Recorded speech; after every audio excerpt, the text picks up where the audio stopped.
Temperatures are rising out there, so heat safety becoming more important. In about 2 hours, the city of Tempe is holding its final public hearing on some new rules to protect outdoor city workers and contractors while they're on the job. This is happening at Tempe City Hall at 6 p.m.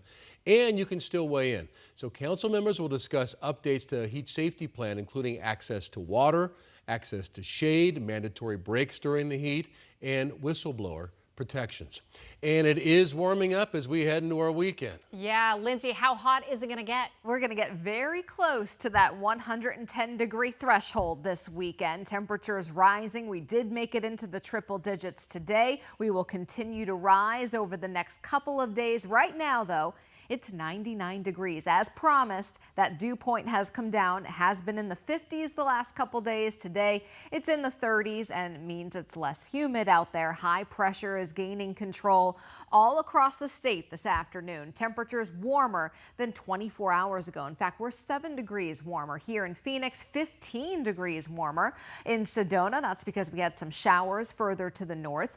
Over the next 6 hours, temps are generally going to start off right around 100 and stay there through 6 p.m. and then slowly drop through the 90s. We'll be in the 80s by about midnight tonight. Skies are clear here in the lower deserts, but up in the high country, we are tracking some of the lingering showers and storms. And this is going to be it. High pressure will be dominating our forecast over the next couple days, which is going to shut off any rain chances and allow the heat to build. I'll have more on that high heat for the weekend in my full forecast. Tram. Lindsay, thank you. The third and final trial for Lori Vallow Daybell is now underway. Opening statements began this morning. And when testimony started, Vallow Daybell's niece's ex-husband, I know it's kind of hard to follow sometimes, who was shot at back in October of 2019, took the stand.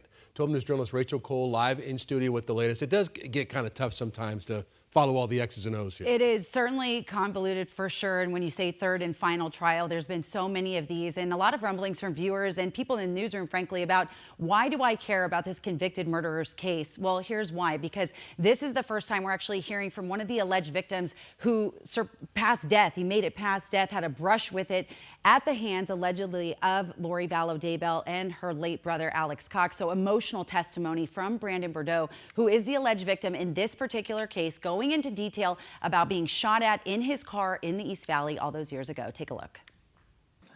I mean, I remember having a hard time breathing, just feeling overwhelmed that somebody shot at me.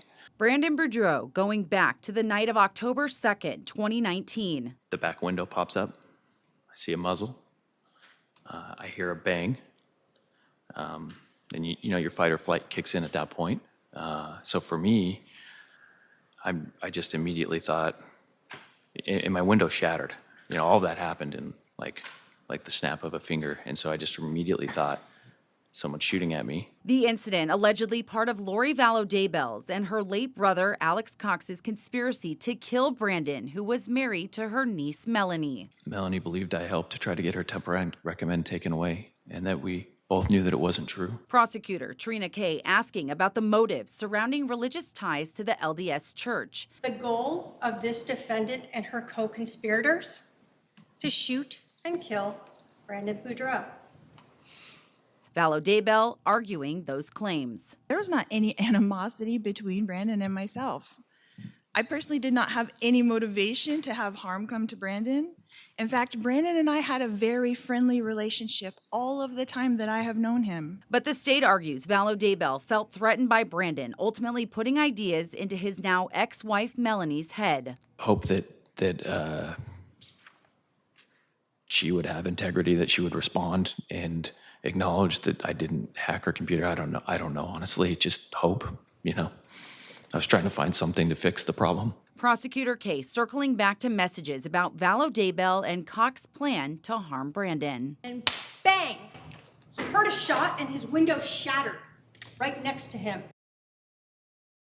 And of course, more testimony from investigators picked up this afternoon. The I-Team's Erica Stapleton will have the latest from the courthouse for us on 12 News at 5. Troy? All right, Rachel, thank you. 12 Plus, of course, streaming daily gavel-to-gavel coverage of this trial if you're interested in it. So make sure to download 12 Plus. You do that on your TV and you can watch it. It's always free. We'll also have a nightly recap show at 8:30 every evening when there is court action. Again, exclusively on our streaming app, 12 Plus. A brand new hologram